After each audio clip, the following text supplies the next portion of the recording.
Oke, ya Kopus minta tolong suara saya dan share materi sudah kelihatan atau belum? Minta tanggapannya. Bagaimana Pak? Sudah Pak, Apakah materi sudah sudah kelihatan terlihat ya? Pak. Sudah ya? Sudah Pak, sudah Pak. Loh kok terima kasih? Sudah selesai. Mohon maaf tadi ada kelas sebelumnya, jadi saya harus gantian ya. Oke, Iya Pak. oke, terima kasih. Saya mulai untuk perkuliahan hari ini. Selamat pagi, salam sejahtera untuk kita semua. Oke, untuk Selamat pagi Pak. kali ini silahkan disimak ya. Nanti misalnya ada materi yang belum tersampaikan, nanti saya taruh link video ada di YouTube, atau misalnya ada pertanyaan untuk hari ini, silahkan kalian silakan kalian mengajukan pertanyaan apabila ada pertanyaan, dan apabila belum sempat ada pertanyaan, silahkan kalian ajukan di kolom komentar di Google Classroom ataupun materi video di link YouTube yang saya berikan. Oke, terima kasih. Untuk pertemuan ketiga kali ini saya akan membahas terkait pengertian dasar-dasar dan komponen dari sistem informasi geografis.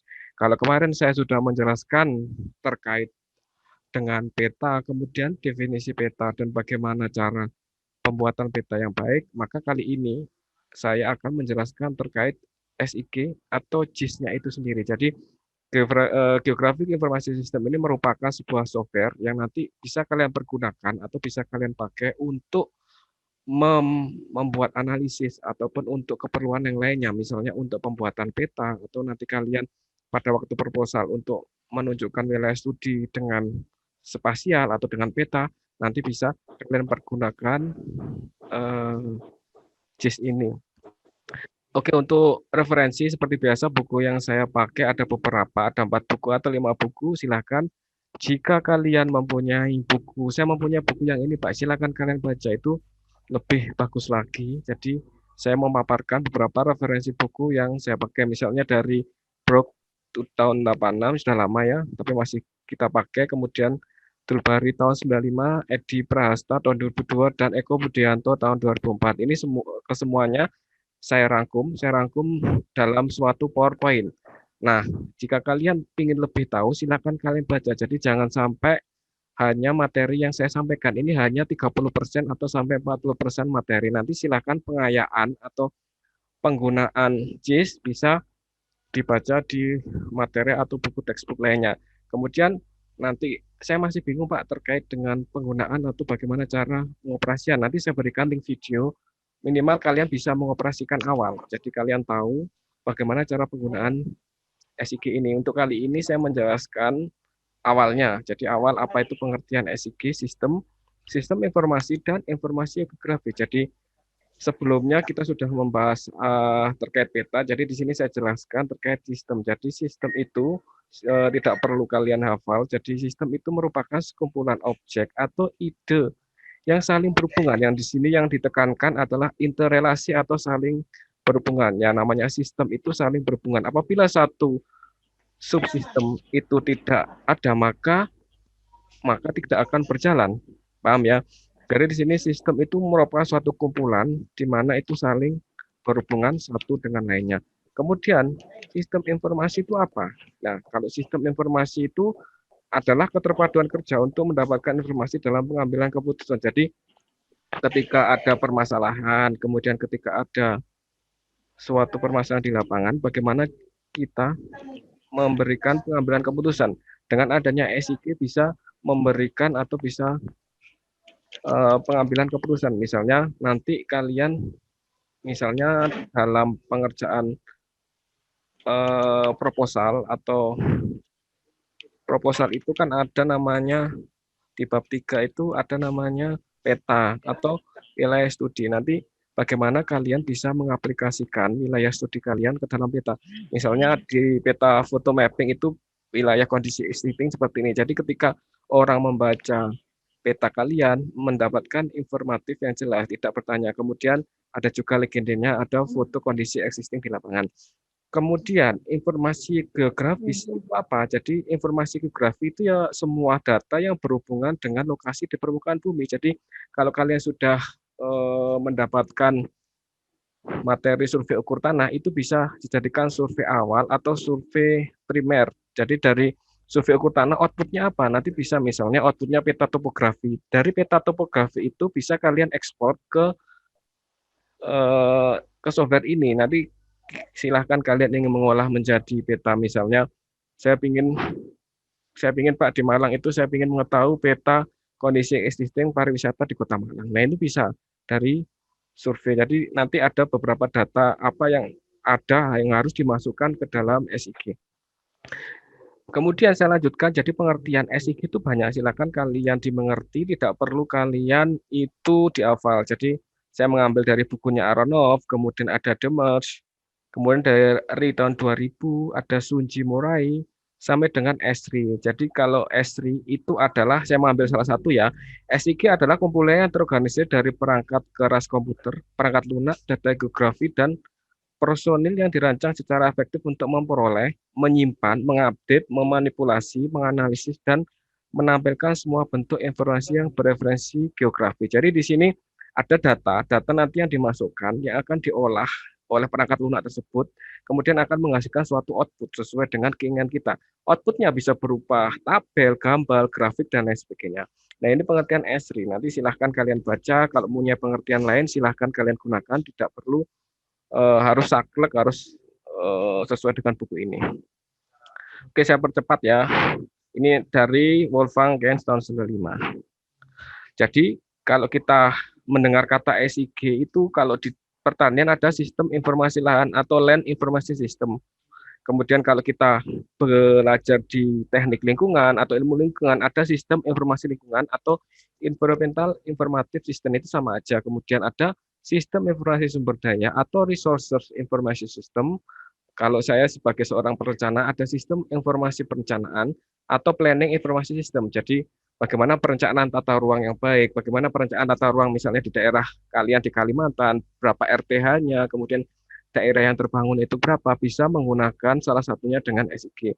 Kemudian ada sistem penanganan data keuangan. Nah, ini hubungannya dengan spatial data handling system. Jadi keruangan di mana struktur ruangnya, mana pola ruangnya, mana daerah-daerah yang boleh ditanami atau boleh dibangun, mana daerah perdagangan, mana daerah perkantoran. Di situ nanti kalian dengan melihat peta atau dengan menggunakan SIG, kalian tahu, oh ternyata daerah ini tidak bisa dibangun karena merupakan daerah istilahnya daerah hijau dan harus dilestarikan. Nah, seperti itu. Kemudian kenapa sih kita menggunakan SIG, apa aja yang hasilnya atau manfaatnya apa sebenarnya? Yang pertama adalah dapat menjawab pertanyaan-pertanyaan berkaitan dengan spasial. Pertanyaan berkaitan spasial itu apa yang saya jelaskan tadi, misalnya kalian ingin membangun sebuah gedung atau perumahan, ternyata di daerah itu bukan untuk perumahan. Nah, itu kan tidak boleh, akan menyalahi aturan. Nah, dengan melihat SIG, kalian akan mengetahui daerah itu merupakan daerah RTH atau ruang terbuka hijau yang mana bukan tidak bisa dibangun dan lain sebagainya. Kemudian alasan penggunaan yang kedua yaitu pembentukan dan penguatan peta mental. Jadi ada penguat atau informatif. Kemudian yang ketiga yaitu alat bantu yang interaktif menarik di berbagai bidang, pendidikan, pemerintah, bisnis, dan lain sebagainya. Kalau kita melihat saat ini perkembangan saat ini bahwa banyak dinas ataupun dinas terkait dengan menggunakan SIG mereka bisa mempromosikan daerah atau pariwisata misalnya di kota dari dinas tertentu mereka dengan menggunakan SIG ini mempromosikan wisata-wisata ke luar. Misalnya kalian berada bukan orang asli Malang, kalian jadi tahu oh ternyata tempat wisata yang menarik di Kota Malang ada di daerah ini seperti itu. Jadi ini beberapa alasan penggunaan SIG. Kemudian saya lanjutkan untuk subsistem SIG. Jadi ada sistem, ada subnya itu apa aja yang harus ada ketika kalian menggunakan atau menjalankan software ini. Harus ada data. Jadi data awal itu harus ada. Misalnya kemarin dari ukur tanah itu ada data topografi, kemudian ada petanya sendiri yang akan diolah. Misalnya dari peta topografi yang akan kalian olah menjadi peta apa sesuai kebutuhan. Kemudian manajemen data sebagai penyimpanan dan pemanggilan. Ketika ada data yang dimasukkan, maka dari software tersebut akan melakukan analisis. Kemudian analisisnya bisa berupa data, tabel, dan lain sebagainya. Kemudian yang ketiga ada analisis dan manipulasi data. Di sini dalam artian manipulasi bukan berarti yang hal negatif. Jadi manipulasi dan analisis di sini berarti pemodelan untuk menghasilkan informasi baru. Misalnya ketika kalian misalnya apa ya, di Kota Malang kalian ingin mengetahui jumlah penduduk atau pertumbuhan penduduk di Kota Malang. Dengan adanya SIG ini kalian bisa memetakan, oh ternyata misalnya kecamatan A itu kecamatan yang pertumbuhan penduduk atau memang yang paling padat. Nah, ini tahu. Kemudian ada keluaran atau outputnya. Outputnya berupa peta, tabel, dan grafik. Misalnya berupa peta nanti ada warnanya, misalnya warnanya hijau itu daerah yang padat penduduk, misalnya yang biru apa. Nah, itu bisa nanti outputnya bisa berupa peta. Misalnya kalau tabel, berarti tabel ada jumlah penduduk 5 tahun ke belakang. Nah, tiap kecamatan nanti kalian tahu masing-masing laporannya bisa berupa grafik. Apakah grafiknya itu menurun atau menaik atau stagnan. Nah, ini subsistemnya ada masukan data, ada datanya sendiri, ada manajemen data, ada analisis manipulasi data, dan outputnya itu sendiri. Kemudian kalau kalian perhatikan di sini ada namanya photo mapping. Jadi mapping itu memetakan. Jadi memetakan daerah kondisi existing. Misalnya ini saya mengambil di daerah mana ini? Kelihatan nggak? State of Redwood Island. Jadi ini ngambil dari Sumberland ya. Ini di sini misalnya ada ini jalan ya. Nah, ketika menampilkan photo mapping berarti saya menampilkan kondisi existing. Misalnya Kota Malang, berarti kalian menampilkan misalnya foto jalan Kota Malang. Oh, ternyata kondisinya seperti ini.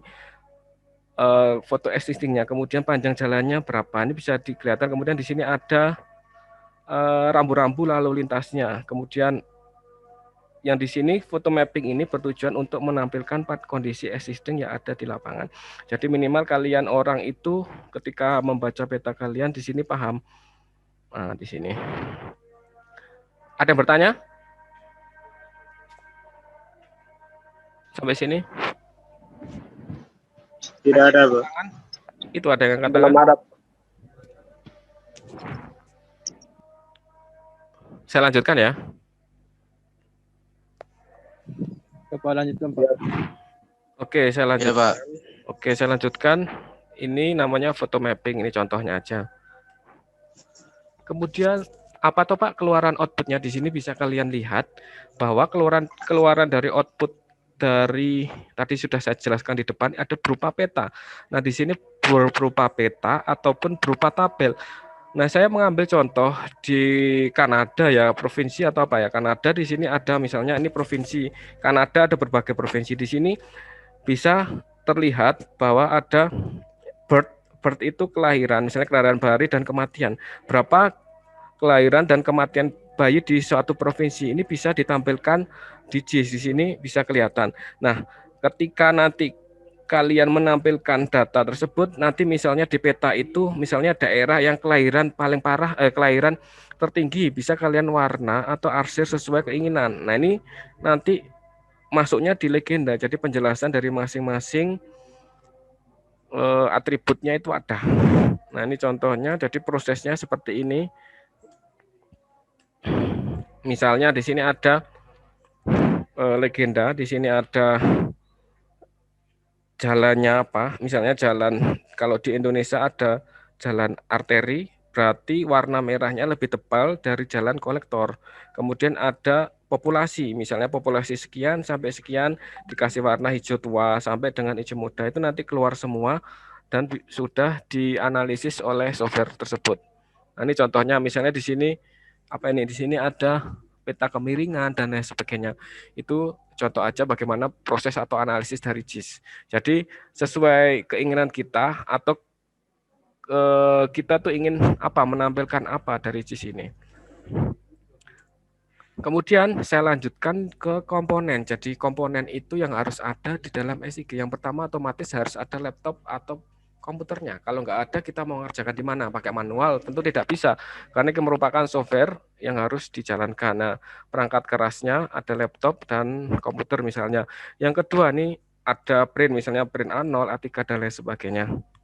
Kemudian yang kedua ada perangkat lunak atau software. Di sini yang digunakan, program digunakan pada sistem komputer serta seluruh dokumen yang terkandung dalamnya. Jadi ada software sendiri yang nanti harus diinstal di laptop atau komputer kalian masing-masing. Kemudian ini contohnya. Jadi kalau kita membeli software itu yang legal ya, jadi harus yang legal, yang resmi untuk diinstal misalnya ke laptop atau komputer kalian. Kemudian yang ketiga otomatis harus ada manusianya, kita yang mengoperasikan atau sumber daya manusia atau brandware-nya. Nah, kita yang mengoperasikan misalnya. Kemudian, nah itu tadi ya, 1, 2, 3. Yang pertama tadi ada perangkatnya, kemudian software-nya, Kuliah. Kuliah. kemudian basic datanya ada apa aja? Ada data grafis dan data atribut. Apa itu pengertian dari masing-masing? Kalau data grafis atau yang disebut dengan data spasial, yaitu data yang disimpan dalam bentuk garis, titik maupun area. Nah, di sini misalnya contohnya ada topografi ataupun peta rupa bumi ataupun lingkungan pantai di Indonesia ataupun peta laut Indonesia. Nah, ini contohnya dari data grafis. Kemudian yang kedua ada data atribut atau data tematik. Misalnya yang pertama ada sumber daya alam. Sumber daya alam itu apa aja? Ada lahan, air, hutan, dan lain sebagainya. Yang kedua ada lingkungan alam. Lingkungan alam bisa terbagi menjadi abiotik, biotik, dan kultural. Kalau abiotik itu misalnya tanah, geologi, dan iklim. Kemudian kalau biotik itu ada flora atau faunanya. Di sini basic tersedianya data. Jadi yang pertama ada data grafis dan data atribut. Nah, kalau saya penjelasan dari awal sampai akhir saya merangkum atau mengekstrak dalam suatu diagram. Bisa kalian jelaskan enggak kira-kira maksudnya dari diagram ini? Ada yang mau menjelaskan atau dari kalian ingin menjelaskan apa sih sebenarnya dari grafik atau gambar yang saya tampilkan?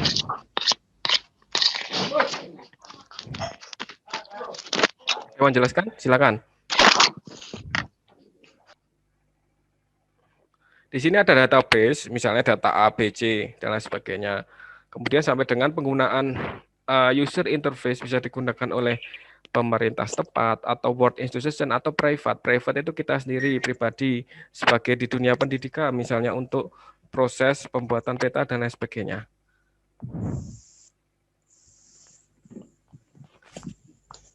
Ada yang mau menjelaskan? Yakobus, mungkin? Jangan bilang pas, dicoba dulu.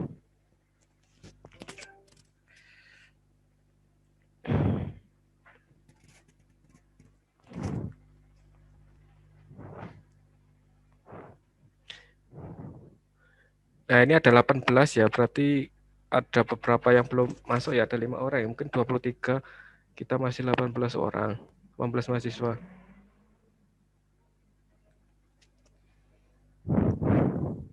Ada tidak? Kalau nggak ada, saya beri tugas ya. Nanti tolong dilihat di Google Classroom-nya. Nah, ini nggak ada yang tanya soalnya ya. Saya kasih tugas aja ya. Siap, Pak. Oke, saya lanjutkan ya. Nah, di sini sumber data SIG itu dapat diperoleh dari data langsung di lapangan ataupun yang namanya itu data primer dan ada juga data sekunder, misalnya dari peta dan data hasil penginderaan jauh. Adapun sumber data spasial, yang pertama bisa berupa data survei lapangan atau yang disebut juga dengan data langsung, misalnya dari pengukuran di lapangan melalui alat GPS, waterpass, ataupun theodolit. Kemudian yang kedua bisa diolah dari data pemetaan, foto udara, ataupun citra satelit. Kemudian yang ketiga dari data peta yang tersedia, misalnya dari peta topografi, peta rupa bumi, peta tematik. Misalnya peta tersebut itu berasal atau diperoleh dari BPN ataupun Bako Sultanal, Dinas PU, dan lain sebagainya. Jadi alangkah sebaiknya kita mempunyai peta dasar, misalnya peta topografi. Dari peta topografi tersebut kalian ingin membuat atau mengolahnya menjadi peta apa, terserah. Lebih baik seperti itu, nggak mungkin kalian bikin peta dari nol. Jadi dari peta dasar itu bisa diolah nanti sesuai dengan keinginan atau kebutuhan kita. Nah, ini beberapa sumber data dari SIG. Kemudian data itu dibagi menjadi dua, cara penyajian data spasial dan fenomena geografi atau yang disebut dunia nyata di dalam komputer itu dilakukan dalam dua bentuk, yaitu ada data raster dan data vektor. Nanti kalian baca ya, apa yang disebut data raster dan vektor. Ini saya memberi gambaran bahwasannya data raster yang seperti ini atau yang berupa grid atau sel.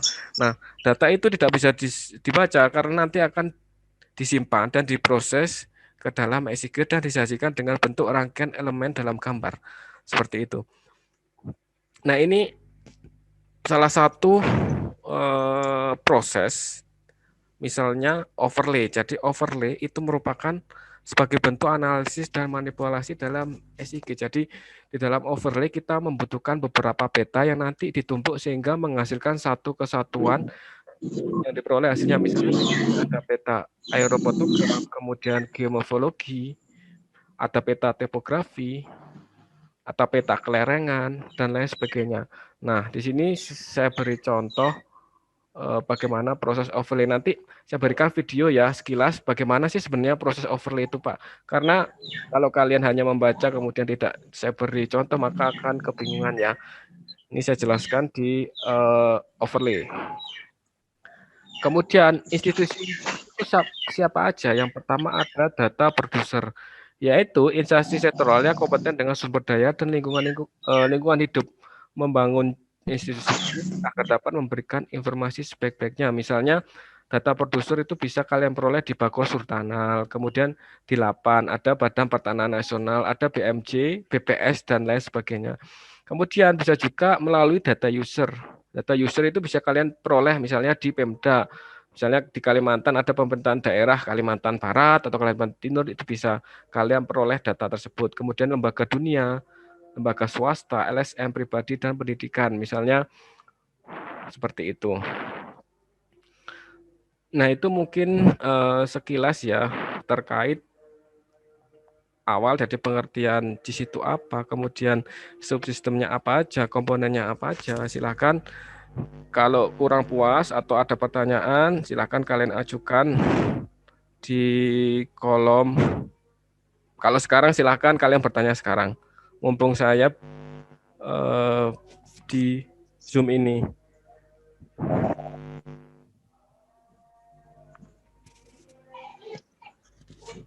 Adakah pertanyaan atau tambah bingung?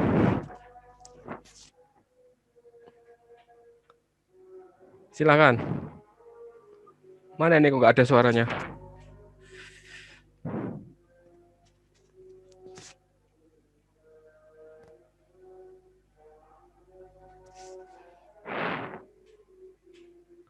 Nanti cek materinya sudah saya share ya. Silahkan dibaca ya. Siapa? Oke, ada pertanyaan? Karena waktu kita terbatas ya. Nanti silakan video saya unggah untuk melihat kembali apa yang saya jelaskan. Itu ya. Iya, Pak. Kemudian jangan lupa dilihat di Google Classroom-nya, tugas-tugasnya diperhatikan. Saya hanya memberikan tugas 1 jam dari sekarang, silakan kalian kerjakan. Kemudian ketika kalian tidak bisa mengupload atau upload hasilnya, maka nilai kalian ya sudah, berarti tugas pertama tidak ada. Silakan kalian cek di Google Classroom, nanti sudah saya jadwal, kemudian saya beri waktu, kalian upload untuk tugas pertamanya. Karena tadi tidak ada pertanyaan, maka saya ingin mengevaluasi kalian terkait bagaimana pemahaman pada pertemuan pertama dan kedua hari ini. Kalau tidak ada pertanyaan atau masih ada pertanyaan atau belum ada pertanyaan, silakan. Ada? Tugasnya ada di Classroom ya, Pak? Ya, dicek ya. Silakan yang belum masuk. Masa dari kemarin belum masuk ke Google Classroom, itu jelas juga linknya. Kemudian ada grup WA juga, ada juga link YouTube juga. Nah, silakan kalian akses informasi-informasi tersebut ya. Iya, Pak. Tugasnya dikumpul 1 jam dari sekarang ya, Pak? Iya, silakan kalian lihat dulu ya. Ya, Pak. di Google Classroom. Kalau tidak ada, silakan kalian kerjakan tugasnya. Bila mana ada pertanyaan, kolom komentar bisa kalian pergunakan. Kalau tidak ada pertanyaan, saya akhiri ya. Ada nggak? Iya, Pak. Belum ada, Pak. Oke, saya akhiri ya. Terima kasih atas partisipasi hari ini. Saya harapkan informasi, walaupun kita perkuliahan daring, bisa tersampaikan minimal misalnya tidak 100% ya. Kemudian Absensinya, Pak.